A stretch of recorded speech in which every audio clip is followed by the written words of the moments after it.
A lady said to me that I met once in New York. She was vice president of this company. She made big money. I don't think she finished her high school education. She was still young, with a young family. And I said to her, "How did you get here? This is a tough business. You make big money. You didn't graduate from high school. What happened?" And she said, "Well, let me tell you part of the story." She said, "Years ago, one day I asked my husband for $10, and he said, 'What for?' She said, by the end of that day, I had promised myself that I would never, ever ask for money again." And she said, "Yes, I am vice president. Yes, I do make big money. Yes, I am young. Yes, I did not graduate from high school." But she said, "I promise you, Mr. Rohn, from that day until this, I have never asked for money again." She said, "I started searching for opportunity, found it, started taking some classes, learned the skills, totally changed my life." I'm sure she would say that was one of the days that turned her life around. Sometimes from a delightful experience or a tragic experience, it can be the day that changes everything. For me, it was the Girl Scout that knocked on my door when I was 25 years old and gave me the big presentation about Girl Scout cookies. And I wanted to buy. She said, "It's only $2, several flavors." And with a big smile, she politely asked me to buy. And I wanted to. Big problem, I didn't have $2 in my pocket. So I didn't want to tell her that, right? I'm a grown man. I'm 25 years old. I've been to 1 year of college. I've got a little family going. So I decided next best to lie to her. I said, "Look, I've already got lots of Girl Scout cookies. I bought some, and we still haven't eaten all of them. They're in the house." She said, "Oh, that's wonderful. Thank you very much." And she leaves. When she leaves, I say to myself, I don't want to live like this anymore. I mean, how low can you get, right? Lying to a Girl Scout, that's about as low as it gets. So I promised myself that day it would never happen again. And that was a life-changing day for me, recognizing that I was not in a good position. I must start making my search. A guy climbs the stairs, and there's about 40 stairs to climb, and he finally gets to the top, sits down, and he's out of breath. And he says, "Wow, this is not good. I've got to do something about my health." So it can be something that simple. So he starts a little research program and decides to get his health in order, develop a good nutritional program, whatever. And from that day on, he says, "I'm not going to be out of breath anymore." One of my friends woke up one day, David, and he said, sitting at the yacht club, having a drink, sitting sort of in a fog, something spoke to him and said, "What could you really have done if you hadn't have been in this condition the last 15, 20 years of your life?"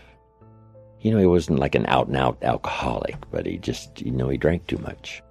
And he started thinking about that. What could I have really accomplished? He wasn't bad enough to where he couldn't function. But he said that day when he thought back of what he really could have done if he hadn't have sort of stumbled around in a bit of a fog all those years, how his life would be. And he said from that day on, he never touched another drink of alcohol.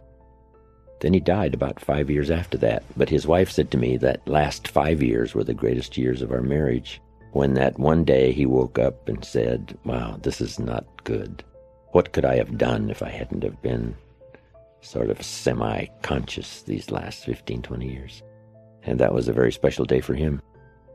Sometimes it's a cataclysmic event. Sometimes it's that moment. Who can really explain it? Only the person it happens to, I guess, can really explain what that inner voice was that says, "I'm on the wrong track here. I wonder what I could really do if I kicked this habit or got rid of this obsession." So those are the days that turn your life around. Human beings are the only life on earth that has this incredible capacity to change the course of your life. No other life form can do that. Every other life form except humans seems to operate simply by instinct and the genetic code. In the winter, the goose flies south. How often? Answer, every winter. If you said to the goose, "Hey, it'd be better this year to go west," he ignores that advice. And the reason is because he cannot make choices and listen to advice of something that might be better. He has to obey instinct and the genetic code. But now jot this down, not human beings. Human beings can alter the course of their life. Human beings can live one way for 5 years, tear up that script, live a totally different way the next 5 years. The first 6 years of my economic life, I wound up broke. Second 6 years, I wound up rich. Someone says, how did you do that? Here's number one. I discovered I was not a goose.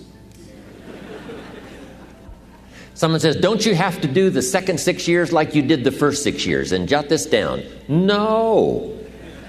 No, you don't have to live the second 6 years like the first 6. You can use all the information and all the advice and repairing all of your mistakes and adopting a new and refined philosophy so that the next 6 years can be totally different than the last 6. No other life form can do this. See, if you were a tree, you'd be stuck. As a tree, if you used up all the nourishment that was around you and you couldn't change location, see, you would die. But that's not true. Human beings can change location, go north, south, east, west, live here for a while, live somewhere else for a while. So that's a note to make. You can greatly alter the course of your life.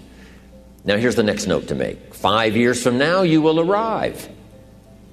The question is where?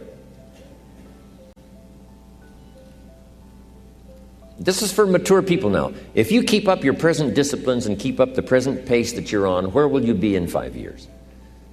Boy, it's easy to say, hey, I haven't really thought about that.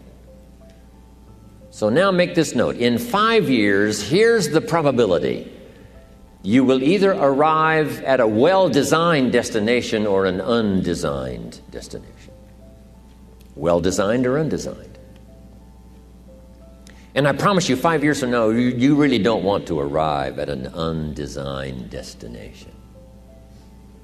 Because you may very well wind up wearing what you don't want to wear, driving what you don't want to drive, living where you don't want to live, maybe doing what you don't want to do. Simply because you didn't design a better destination. Key phrase, up front, the decisions are easy. Now, sometimes after we've lived a few years, now to repair our mistakes and get back on track seems like a tough job. If you've messed up your health for 10 years, I'm telling you, it takes more than 10 days to get it back. But here's the key, and it's so exciting to talk to the teenagers. Make the note, if you start early, the fortune belongs to you. If you start early. All fortunes that are available to humans, if you start early, the promise looms large and the odds are heavy in your favor. Now, yes, it's possible to do some radical things starting late and still arrive with some good treasures and some good things. But when you haven't got that much time left, now sometimes the decision has to be so drastic people are not willing to make it and they're too tired and too weary and too ill. And say, look, I don't have much time left. It's not going to happen for me anyway. It's easy to take that attitude. But everyone here, we've got the time over the next 10 years. We've got the time the next 20 years. We've got the time the next 30 years to make some repair now in our errors of the past and set up some new disciplines. And I'm telling you, that's going to change everything. So, 5 years from now, I wish for you to arrive at a well-designed place. A place of productivity, a place that'll make you feel good about yourself, a place that'll give you honor and respect, a place that'll give you influence to touch other people 5 years from now that you couldn't do today. Where will you be in 5 years? Key phrase, we go the direction we face. We go the direction we face. If you start designing something at the end of this direction, sure enough, you will start going the direction you face. And we face the direction we design.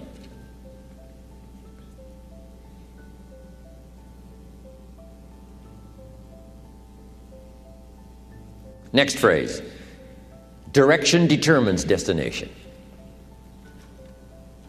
Destination is not determined by hope. It's not determined by wish. Destination is determined by direction. You cannot change destination overnight. You cannot change destination overnight. Which means you can't arrive at a 5 years from now place tomorrow. But here's what you can change today and overnight. You can change direction. And it is so fascinating what a little small change of direction will do. Let's say that you're here and you're headed this way. And 5 years from now, you'll wind up here. But here's how we individually can arrive at a new destination. Maybe right now by discipline or lack of discipline or direction, you're headed this way. But it wouldn't take much to change direction and head this way. So that in 5 years, you wind up here instead of here. And the difference now of getting off this track and getting on this track is not much. A few decisions in discipline, a few decisions in learning, a few decisions in change of behavior, change of habit, a few decisions in setting goals that you've sort of let drift before. Like I did at age 25, didn't have a list. I immediately started to change that. And I immediately started to change my direction so that very quickly I started heading this direction. In less than 7 years, I was a millionaire. And that was just my economics. And sure enough, when I met my mentor, I was headed this way. And here's where I would have been in 5 or 6 years. Maybe okay. My kids probably wouldn't have been starving. And maybe, we got clothes to wear and a place to live. But the joy of productivity and the joy of becoming valuable to the marketplace and more valuable to my family and valuable to my friends in my inner circle, all of that probably would have escaped me if I would have kept going this way. But I am so thankful for the circumstances and whatever else arranged it for me. Some things are arranged, we don't even know how they've occurred. For you to be here, do you imagine the chain of circumstances that caused you to be able to sit in this auditorium today? It's amazing. This had to happen, and this had to happen, and this door had to close, and this door had to open. And all of those things, for me to be here, for you to be here, I just didn't drop out of the sky, right? And you arrived here from all kinds of directions. Here we are. And so we just say, wow, part of that's a mystery, and we let it be a mystery. We don't even try to figure it out. We just say, wow, it's incredible. But now that we're here, how could we collectively and individually affect each other's lives? It's by doing just what we've done. Study, learn, teach, shake hands, trade stories, and do all the stuff. So that we can help other people as well as ourselves to make that small journey to a new direction. So jot that down. It's only a small journey to a new direction. Guess how quickly you can change your health? By starting to eat an apple a day. Mama said an apple a day keeps the doctor away. Let's say you've been ill long enough and you've had health problems long enough and you say, that's it. That's over. I'm going to now start a program. You don't have to really revolutionize your whole health life. Just start with an apple a day. You say, well, is it that simple to change your health life? And the answer is yes. The key is just to start. You pick up a book on good health and you get halfway through the book and it says, now, dear reader, set this book aside, fall down on the floor and see how many push-ups you can do. And then it goes on to say, and if you have not done that, why not give this book away? It looks like you're not going to do it. Come on, you don't have to radically do something. You can gain momentum and make changes as you go. Just start. Here's what happens when you start a new direction. Self-esteem starts to accelerate. It doesn't take much for you to feel good about yourself. Just committed to a new direction and you feel good. And an apple a day, committed to finally having a health program that'll make you the healthiest you've ever been in the next 20 years, all you got to do is munch on that first apple. And nobody even has to be around you, and you don't have to announce it to the world. But you munch on that first apple and say, this is the beginning of developing a health program that's going to make me so healthy I'll have the vitality to do whatever I want to do for the next 30 years of my life. Munch, munch, happy, happy, self-esteem off the scale. Now, if you eat an apple the second day, you become almost delirious, saying, wow, I'm on my way. Somebody said, just 2 apples. Says, look, you don't understand. Not only did I do it yesterday, I've done it again today. This is really proving to myself with no audience, no microphones, no nothing, just you and yourself. You've convinced yourself, I'm on my way to the healthiest I ever have been. I'm starting a new life. This is the 2nd day. I'm on my way. That's how easy it is to change your life. You don't need some dramatic vision. Just begin something. And maybe by health or by whatever other things we can think of to do, you just get back on a better track. Okay? It's a small journey to changing direction. The day you say, I'm going to change my health with my diet and all the rest, and I've heard that an apple a day keeps the doctor away, why not start with an apple? And the day you start with that first apple, your attitude can change, your self-esteem can change, and you can honestly say, I'm on my way. I'm never going to be the same again. I'm not going to walk the old road anymore. I'm going a new way. It just doesn't take much. An apple can do it. Something simple that you commit to and do it, and you can say, I'm starting to make the changes. I posed an interesting question. I said, could a young boy, 8, 9 years old, buy a bottle of soap for $2 and sell it for $3? They all agreed that yes, he could. Go next door. Say, Ms. Brown, I've got this soap. Mom, use it. It's the best. She says you'll get great results. It's only $3. And Ms. Brown says, well, Johnny, I've got plenty of soap. And he says, you better let me come in and check. You don't have to teach kids sales, right? I mean, they're automatic salesmen. But they all agreed that a child could take $2 and buy a bottle of soap and then go sell it for $3.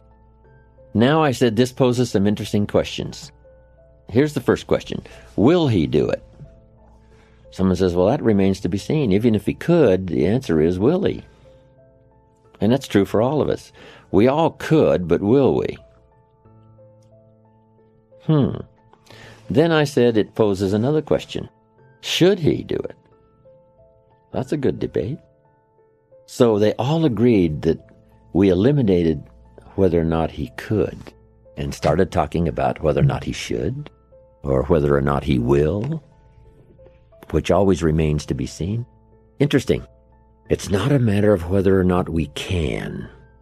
Average person of average intelligence living in this incredible country can become financially independent in a fairly reasonable amount of time.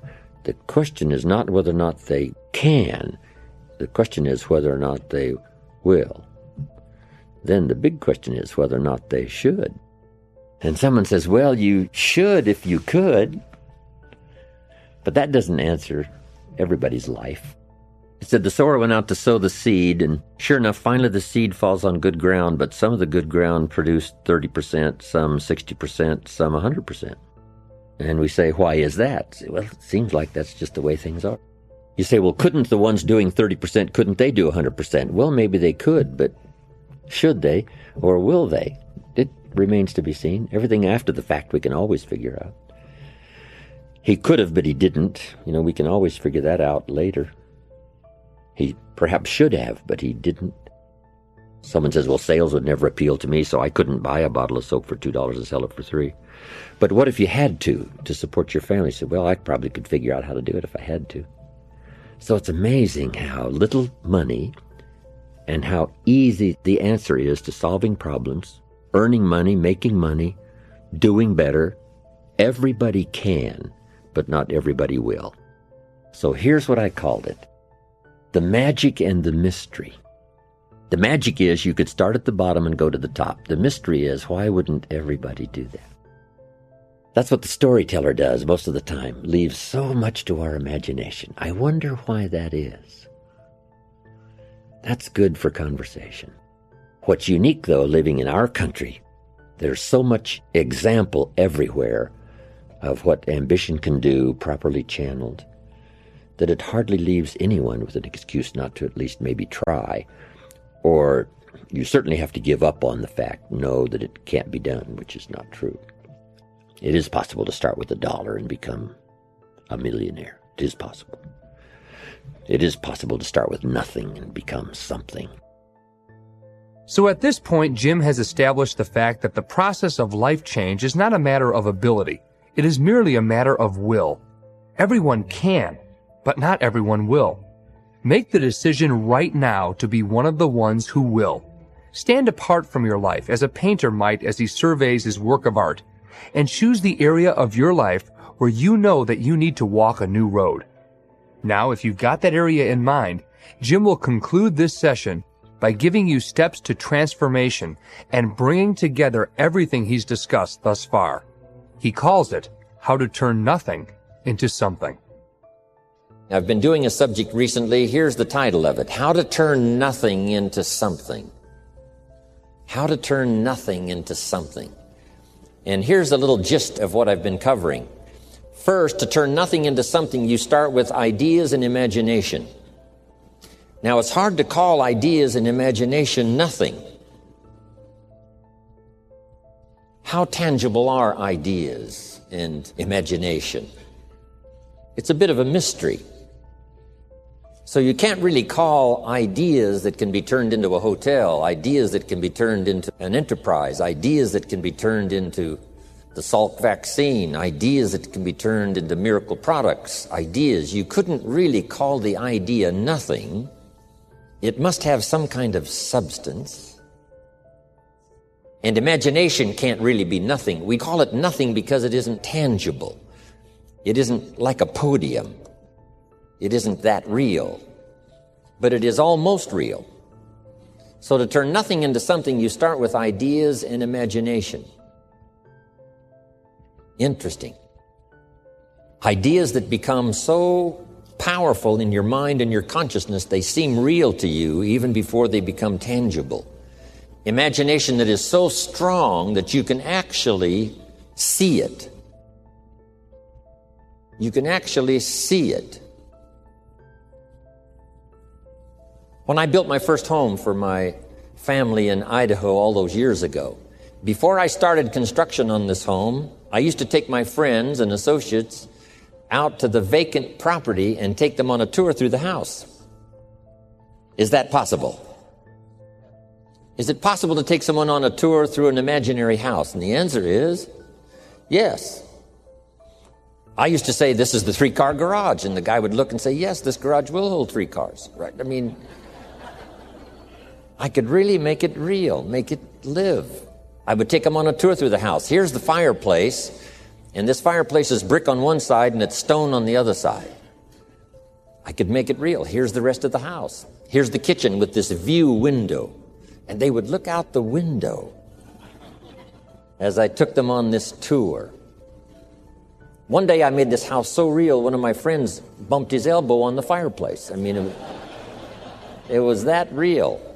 So imagination, we call it nothing simply because nothing in terms of being tangible, but it is so real, it's almost real. So the first step is to imagine the possibilities. Imagine the possibilities. One of the reasons for seminars and sermons and the lyrics from songs and testimonials of others is to give us an idea of the possibilities. To imagine the possibilities. Now here's the second step of turning nothing into something. And that is to believe that what you imagine is possible for you. To believe that what you imagine is possible for you. And we become supported by testimonials that say something like, if I can do it, you can do it. And we start believing that.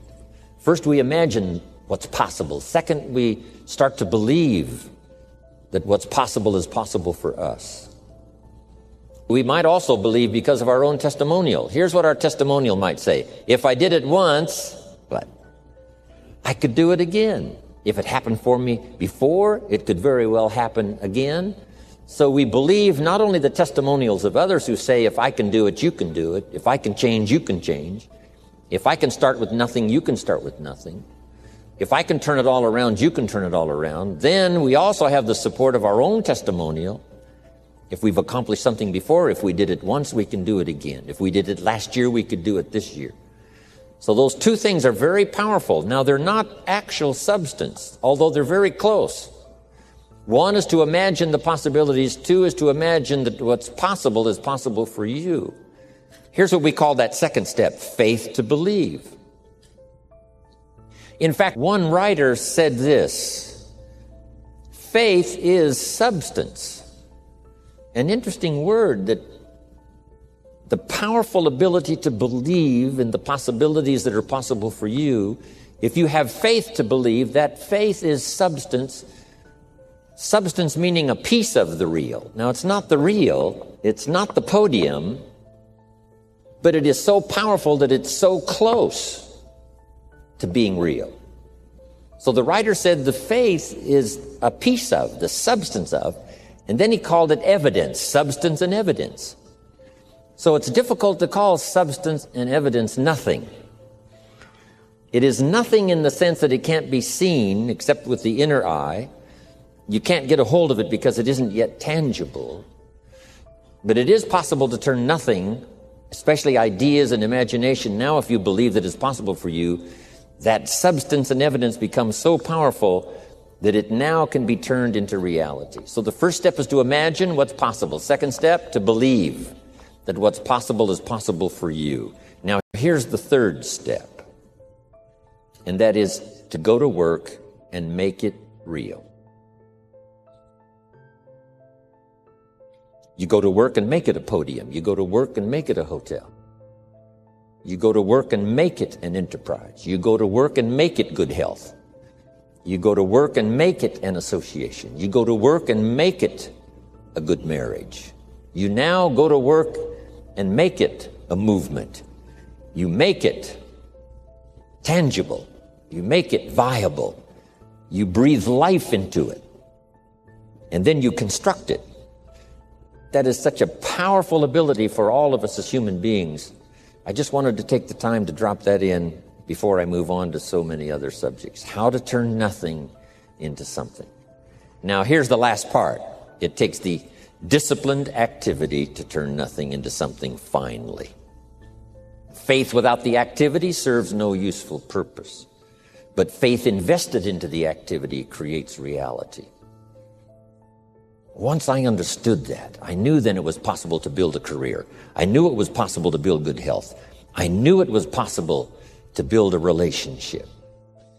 I knew I could participate in the constructing of valuable things, valuable enterprises, valuable things that would help and benefit other people. I knew I could be part of it, and I knew I could do it once I understood this formula. So here's the last part now. Appreciate now the disciplines that turns imagination into reality. Because without the disciplines, it doesn't work. The discipline is the last piece of the miracle process. The last piece of the miracle process is to do the work. To do the work of good health. To do the work of a relationship. To do the work of building this hotel. In this session, Jim will get much more specific as he outlines the exact emotions and philosophies that are the major ingredients of a recipe we call a new life.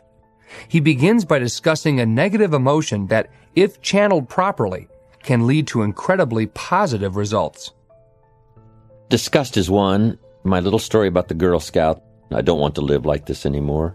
It was traumatic for me. It was a traumatic day for me. I'm a grown man. I have been to college 1 year. I've got a little family going, and I don't have $2 in my pocket. I wasn't destitute, but I was behind on my bills, and once in a while getting a notice saying, "You told us the check was in the mail," those embarrassing moments. But that was sort of the climax that day when I said, this is not the way to live. So whatever it is, disgust. One of the big days that changes your life is decision making. I'm not going to be the same anymore. I'm not going to walk that road anymore. I don't want to be embarrassed anymore. I've been on my knees for the last time. That's big time. Those decisions that sometimes last for a lifetime. Some decisions are incremental. You make a decision to start the process, which is valuable. And then later you make the decision to continue. That felt good. That got good results. Why not continue? When I really started revolutionizing, especially my economic life starting at age 25, the early success locked me in for a lifetime.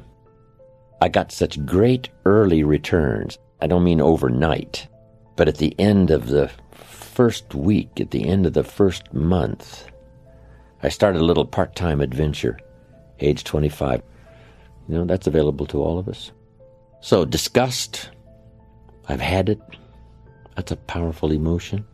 I don't want to live like this anymore. I don't want to feel like this anymore. This is the last day. That's powerful. Then the day you decide to make the changes, do something different. I decided to read the books. I started a program of reading. Now I've got one of the best libraries probably of anyone that I know of. Life-changing decisions that last a lifetime. Then I think on some of that we need a little help, a little association. Two of the most powerful words in the world are, let's go do it. It's powerful to say, I'm going to do it, but it's even more powerful to say, let's go do it. Sometimes if you want to change your health, that's a good thing to say, let's do it together. Let's meet every Tuesday and every Thursday morning at Denny's and talk it over. How are you doing? Here's how I'm doing. How are you doing? I think that's valuable. Let's do it. Let's get better educated. I'll read a book between now and Wednesday. You read a book, and we'll get together and talk about both books. Okay, let's do it. See, where by yourself you may not do it. But if you had somebody like-minded, what's that ancient phrase says? If two or three agree on a common purpose, nothing is impossible.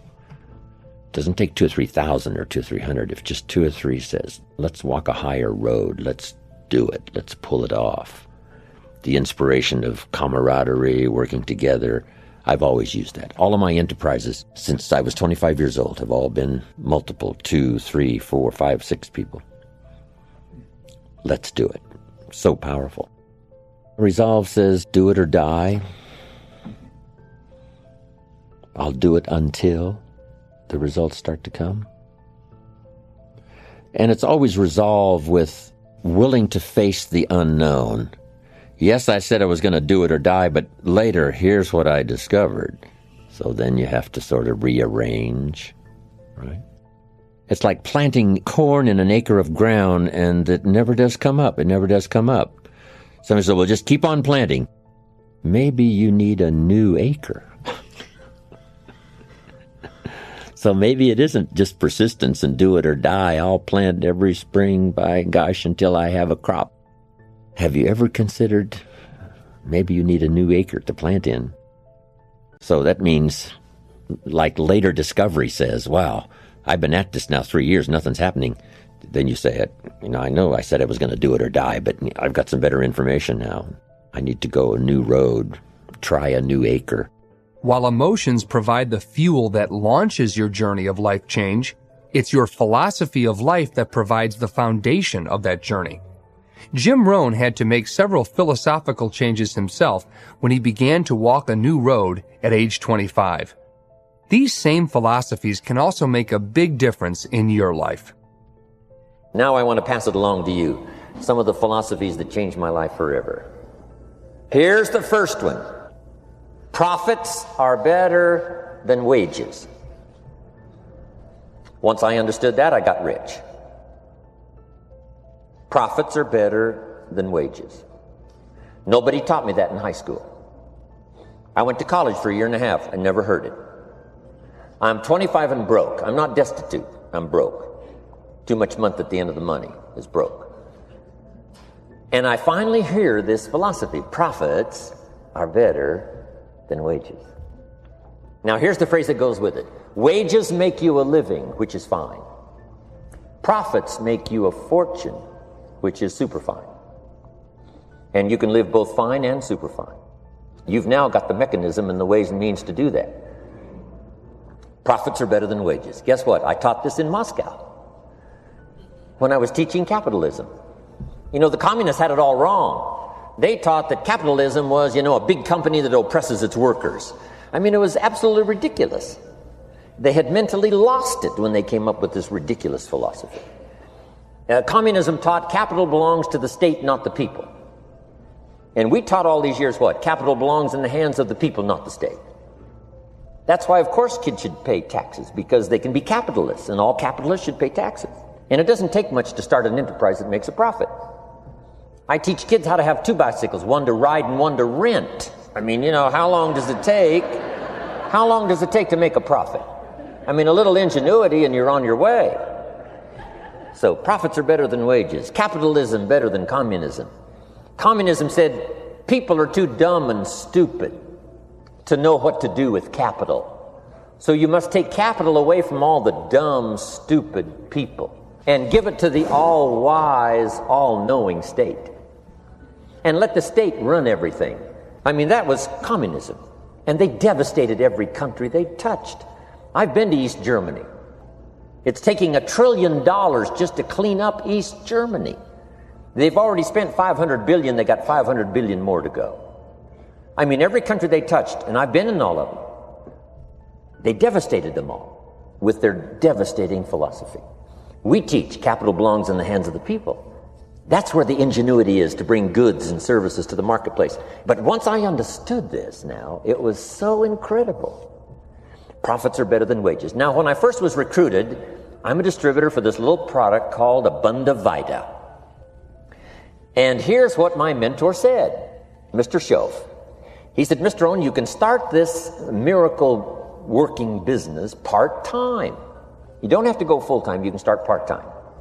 And he said, if you'll devote, to start with, let's say 10, 12, 15 hours a week, where you'll start making a profit, here's what you can now say.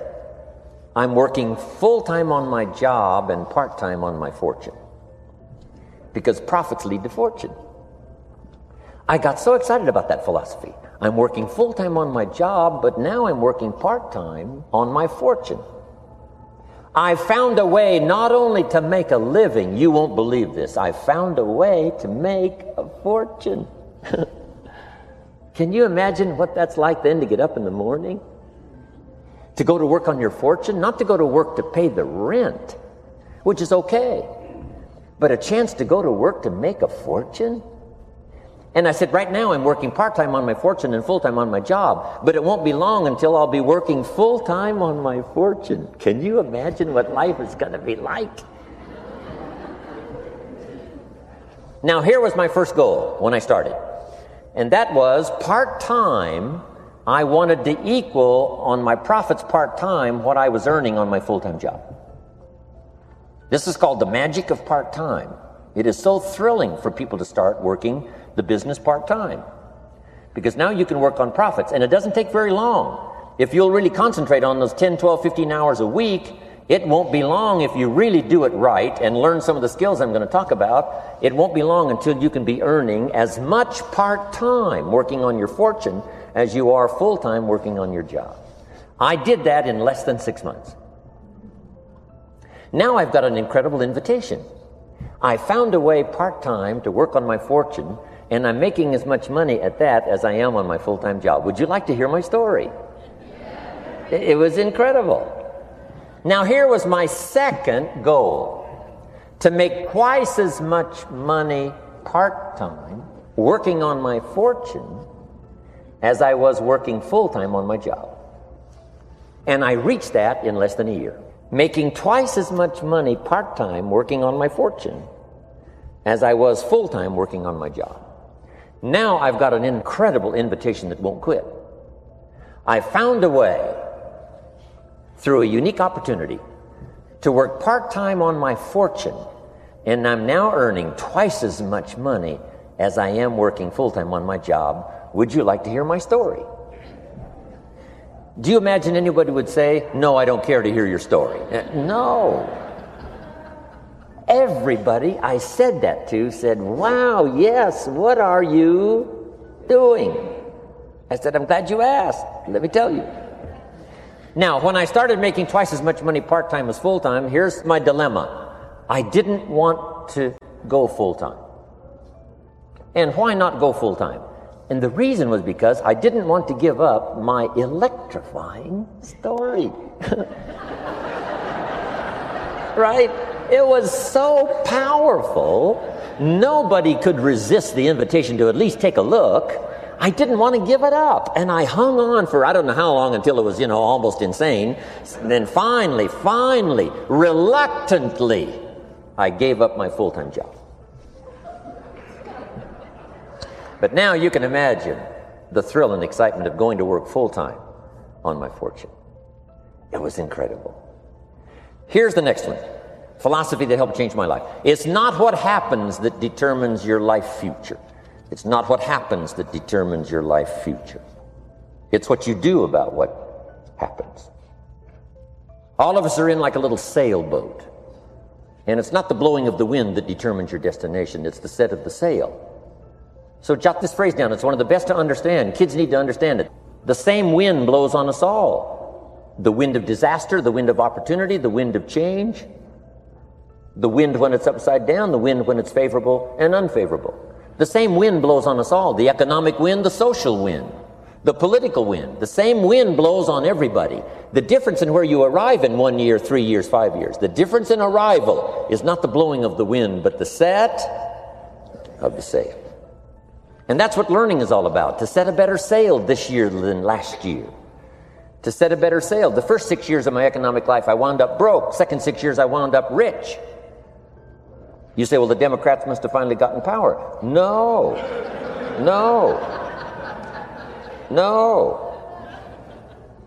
It was not a political change. Here's what changed the second 6 years of my economic life. It was my philosophy that changed. The set of the sail of better thinking, correcting the errors of the past and picking up new disciplines for the future. That's all I had to do at the end of the first 6. Correct the errors of the past and then pick up some new disciplines for the future. And my total life changed. The second 6 years was totally different than the first 6 of my working life. And guess who can do that? Anybody. Now you can keep on the same path for the next couple of years as you have the past 2. But if you wish to, and maybe everything's okay for you and you don't need to, but if you need to make some changes, I'm telling you, you can start doing it today so that the next 2 years will be drastically different than the last 2. And anybody who wishes to do that can. And you can do it between ages 40 and 43. You can do it between ages 13 and 15. You can do it between ages 60 and 62. Any 2 years, any 5 years that you wish to drastically change from the previous 5, you can do it. If you wish to. Now, this isn't written. This is not a law. Here's what it's called, opportunity. But if you don't know you can change, if you don't know you can drastically change your income, change your future, change your health, change your marriage, change everything. If you don't know that, some people then go year after year after year after year not making much change simply because they didn't get to the class. They never read the book. They never went to the seminar. They never made the discovery. They didn't seek for the knowledge of how could I make my life better. And if you just rock along, I'm telling you it's okay. Anybody can live any way they choose, but I'm here to tell all of you that if you wish to, it's possible to make the next 3 years totally different than the last 3. And all you have to do is just a few things. So if you got that one now, it's not the blowing of the wind that determines your income. It's not the blowing of the wind that determines your fortune. It's the set of the sail. And that's why we gathered here today. Maybe I've got some ideas that'll help you with a couple of little things about setting the sail of your thinking that might drastically give you multiplied more benefit the next 3 years than you've gotten in the last 3. So it's not what happens. What happens to everybody. Chevron years ago brought me in to talk to management. They said, Mr. Rohn, you travel around the world and you're fairly knowledgeable. What do you think the next 10 years are going to be like? I said, gentlemen, I can tell you I do know the right people. So they all leaned forward and listened carefully. And I said, gentlemen, the next 10 years are going to be about like the last 10.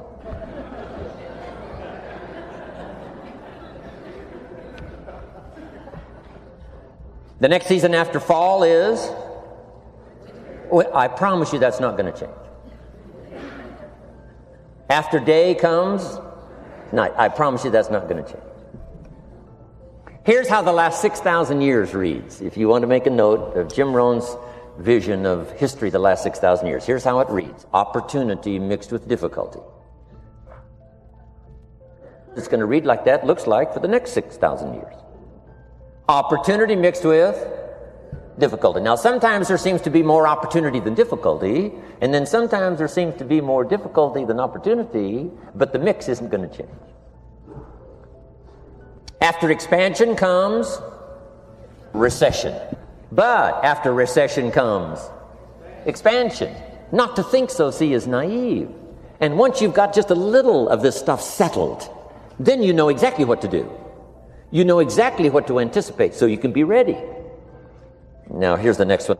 Here's what it says. For things to change, you have to change. I was hoping the government would change, and taxes would change, and economics would change, and my boss would change and be more generous. I wished for everything to change, and my teacher said, no, Mr. Rohn, for things to change for you, you have to change. Don't wish it was easier, wish you were better. Once I understood this altered the course of my life. Don't wish it was easier, wish you were better.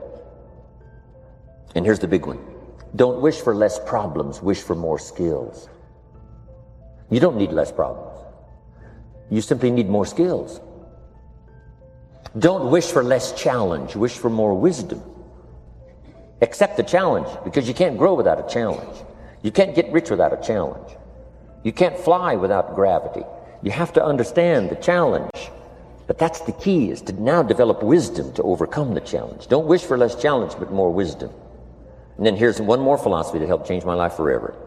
You can do the most remarkable things no matter what happens. Humans can do the most remarkable things no matter what happens. Philosophies that changed my life. To complete your life-changing recipe, there are a few other critical ingredients that can make the difference: a remarkable attitudinal quality and 2 heartfelt questions. I think one is curiosity, wanting to know. And of course that starts early, but it's a good thing to keep going all of your life, to be curious about what's happening, curious about human beings, curious about the setup, curious about human behavior, be curious about yourself, to be curious about government, politics, society, banking, money, Army, Navy, taxes, what makes things work, what makes a city work, what makes a government work. I remember years ago someone mentioned Russia might conquer China. I said, if you conquer China, what the heck would you do with it? Trying to comprehend how the world works, trying to comprehend how, I remember going to Manhattan for the first time. I was so awestruck. This huge city, and one thing came to my mind was, how does this city work? How does everything get in? How does everything get out? And how does everybody get fed? And when you have a salad, the lettuce is fresh. And I thought, how does this happen? It's a miracle how the city works. It's a miracle how the country works. How does an economy work, right? So that it stays on a steady course. And it's amazing. But if you keep that kind of curiosity going, and then simply be curious about your relationships with other people, yourself sitting at the conference table, be curious about how you could get into the inner circle where they talk about incredible things that affect, business, commerce, society, and the world. And I think that's probably number one is curiosity. I think probably what served Tony Robbins, who attended my seminars all those years ago, the attitude was an incredible, insatiable appetite for learning. And I think if you got that, that's it. That's part of curiosity. You just want to know. So reading the books was no problem. Going to the library was no problem. Going to class and taking notes was no problem. Then I think the third one was to immediately start putting some of it into action. Not to wait till you know it all, but to do what you know and let the rest be unfolded and revealed. The illustration is, on a foggy night, if you can only see 100 feet, if you walk that 100 feet, now you can see another 100 feet. Take it a bit at a time. But for those components that really start someone on the road to success, I think that's it. Curiosity, appetite for learning, and willingness to put it all into activity right away. Then probably willingness to take constructive criticism, not put down, but criticism. It's okay But here's another way to consider. If you just added this, I'm telling you, it'd make you twice as powerful. Somebody says, wow, I'll consider that. So there's unique ways to say it, and then there's, the blundering ways to say it. But if you can get people to give them credit for what they're already doing, add a few more things, a bit of refinement, that's it. People willing to accept that kind of constructive analysis of how they're doing. Those are some good components. I asked two good questions, I think, that are really vital, especially for mature people. Number one, what's got you turned on? Question number two, what's got you turned off? Two excellent questions. Food for thought. Years ago, shortly after I met Earl Schoaf, I finally found out what had me turned off, and I got that cured. And I got enough reasons to get turned on. And from that day until this, no one has ever said to me, when are you going to get going? When are you going to get off the couch? When are you going to get started? I've never heard that since I was 25 years old. Once the fires were lit for me, they've never gone out. I've gone through my challenges from rich to broke and back to rich, and I've been through it all. But I've never had someone say, you got to get up from here and you got to get going. Never. And I don't really know how to teach it, and I really don't know how to explain it. All I know is if it ever happens, it's one of the great experiences of a lifetime. Get enough reasons to turn you on. And then just keep adding some more so that you never lack for emotional or physical vitality and spiritual strength to just keep going, to make your life as good as you can, go as far as you can, earn as much as you can, share as much as you can, be as much as you can to the people you love and care about, live as well as you can. If you once develop that thirst and the zest. But it's interesting. What's got you turned off and what's got you turned on? See if you can't cut loose from the stuff that's got you turned off. Maybe it's negative attitude. Maybe it's poor thinking. Maybe it's doomsday thinking. The whole world is going to the dogs anyway. Why try? A good sermon or lyrics of a song, conversation with somebody of value might help you turn that kind of attitude around. Like, it's never going to happen for me. Why not? Can a boy 8, 9 years old buy a bottle of soap for $2 and sell it for $3? And say, yes, he probably could. Say, then that means everyone has an answer.